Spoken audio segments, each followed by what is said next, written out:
Ahojky, zdraví vás Johnny Deeper zase od vody.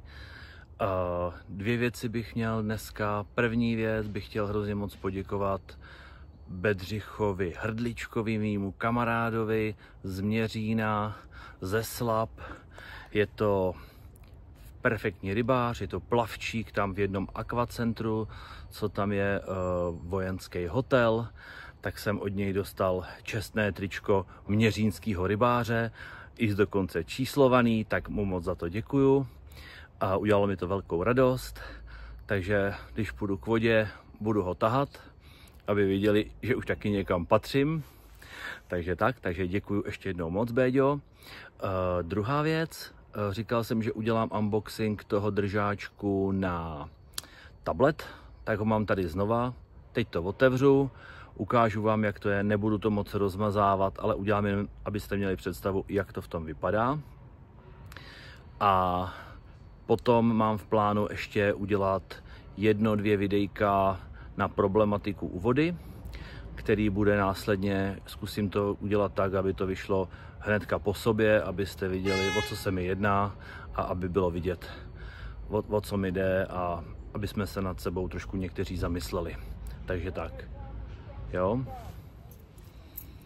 Tak, musel jsem to na chvilku přerušit, jelikož jsem kousíček tady od jednoho baráku a má tady nějaký soused návštěvu, tak jsem nepotřeboval, aby tady byly slyšet nadávky.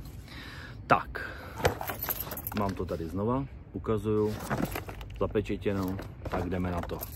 Dneska nemám svůj multitool, takže to udělám jenom klíčem od auta, pokud se mi to podaří. Jo, tak tím to nejde, tak musím jiným klíčem. Tak, rozpečetěno. Podíváme se na to. Já vám potom dám samozřejmě fotky, jak to mám udělaný a ještě vám potom dovysvětlím do videjka, proč toho mám tolik, jo, na tom stojanu. Na to se mě totiž lidi taky ptají, proč tam toho Johnny máš zase tolik, jo, ale vysvětlím, jen co to ukážu. Takže ještě jednou ukážu, jdu trošku dozadějc to dám, abyste to hezky viděli. Otevírám, nepředpokládám, že to bude něco jiného než držák. Jo, takže držáček, který se skládá z madla na držení ze zadu. Jo, vidíte, že všechno to je takhle hezky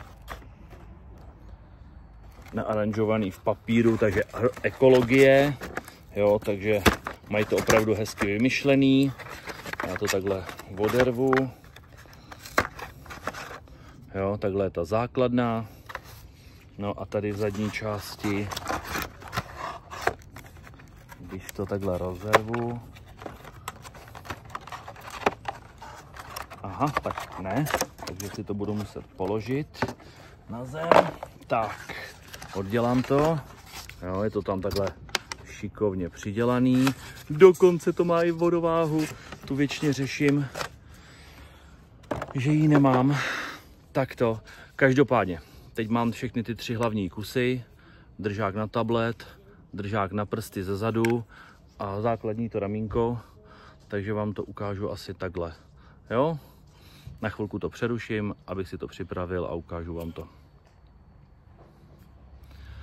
Se omlouvám, musel jsem to znova přerušit, protože jsem měl hovor od zákazníka, co si rozbil sonar, tak jsme řešili spolu adresu, kam to má poslat a nějaké možnosti. Takže vracím se zpátky, takže jeden díl, jo, druhý díl a třetí díl vzadu už připravený, opravdu jenom jednoduše, jestli jste pravák nebo levák, dokonce to je rozdělený, že si to můžete přehodit buď to na pravou nebo na levou stranu to kolečko. Já to zatím dám jen tak, jak se mi líbí, mně to je ve finále asi jedno a vlastně ve finále to jenom takhle všechno pospolu se utáhne a tím je hotovo, jo. Celý zázrak. Jo. Tady akorát ze spoda potom se dává ta základna, co máte na lodičce, co jste dostali k lodičce, tak to se potom na ten šroubek přidělá na tenhle ten, ale ve finále je to dobrý, že můžete to i sundat, držet takhle na ruce, mít tam ten ovladač, jo, takže tak. Výhoda. Každopádně má to i vodováhu tadyhle, ukážu, jo, abyste to měli ve vodováze, kdo si na to potrpí.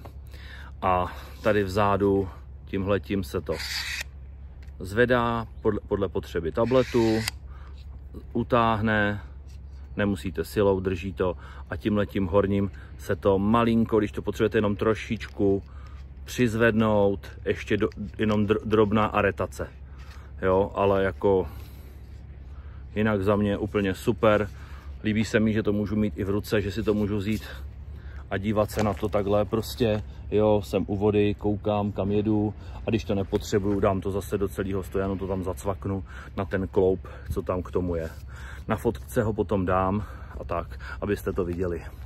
Jo, takže to je tohleto takovej rádoby rychlej unboxing. Samozřejmě je tam vevnitř i návod a nějaký takový ty papíry, ale na 3 kusy spojit dohromady nepotřebujete opravdu návod.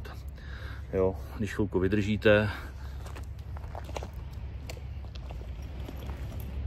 tak já tady mám, kdo má lodičku, tak zná, vyndám ovladač, tak, jo, a můžete to tam rovnou dát, buď to a držet si to, jo, máte tablet danej a máte ovladač k tomu, jak potřebujete.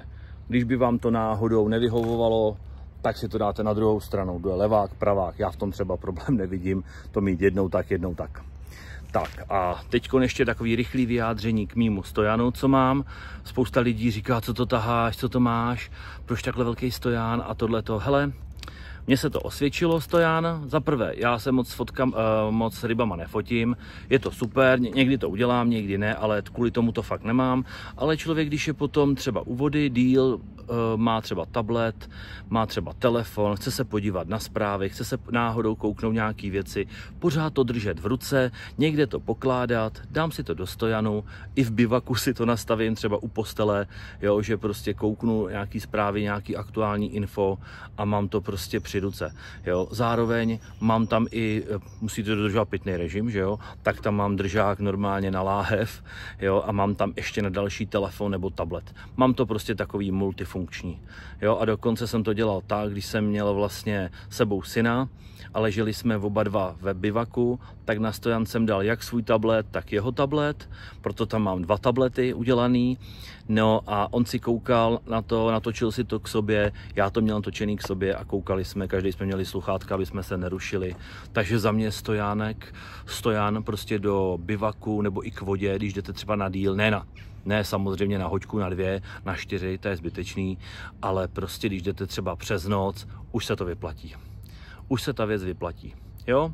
Takže tak, to je k mému stojanu, ukážu vám pak fotky, jak jsem to nafotil, jak to mám prostě, abyste měli nějakou představu. Takže tak, mějte se krásně a zatím ahoj.